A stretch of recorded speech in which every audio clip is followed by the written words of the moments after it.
the next piece we're going to look at, which is Nicole's favorite passage. This is the one where she would like to be shot in the face if it's read at her wedding. This is the famous wedding text where we talk about love. But the important thing is what it actually means in context. And we're going to pair it with what comes right after it, which is Paul talking about speaking in tongues. Let me actually talk about tongues first, and the love will make more sense. In Paul's community, there were some people who thought of themselves as incredibly special. And they had this magic kind of gift where they would sort of like, please don't write in, be angry, that's what it's like. And they thought that this was this Holy Spirit speaking through them, and they had this kind of special gift and special insight that nobody else had. Made them more special. And it did. They were more spiritual and more special. A better part of the body. And it's a huge problem, as you can see. Paul has this view of, look, we're all trying to get along together. It's a problem for some people to be putting themselves up as, better than you. And so he kicks off this entire passage about saying, let's talk about how we talk, and if I'm a clanging gong or if I don't speak with love, if I have all this theology and all this learning and all this, good stuff behind me, but I don't speak with love, then I'm like a clanging gong, a loud cymbal. It doesn't matter how much I know, how special I think I am, if I'm not loving. And he goes, that's what leads into this love is patient, love is kind, and all the things that we hear about at the wedding. It's not about a wedding between two people at all. It's actually a community that's ripping each other apart.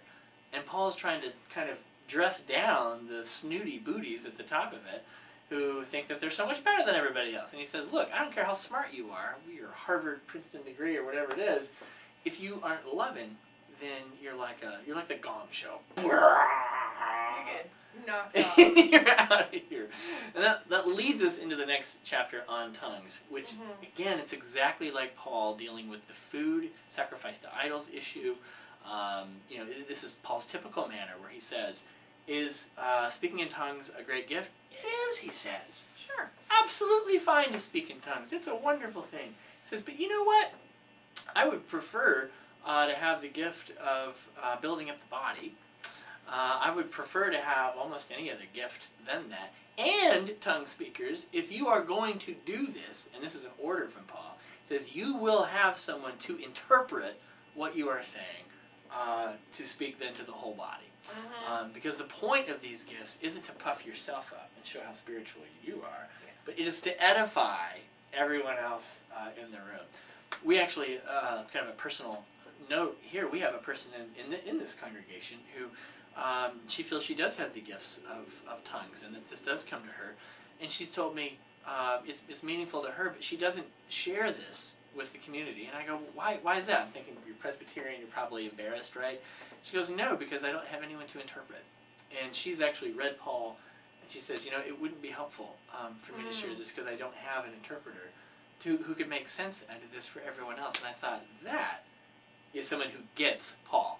Yeah. Because, Paul's saying the gifts you have, tongue speaking, who cares? It's great.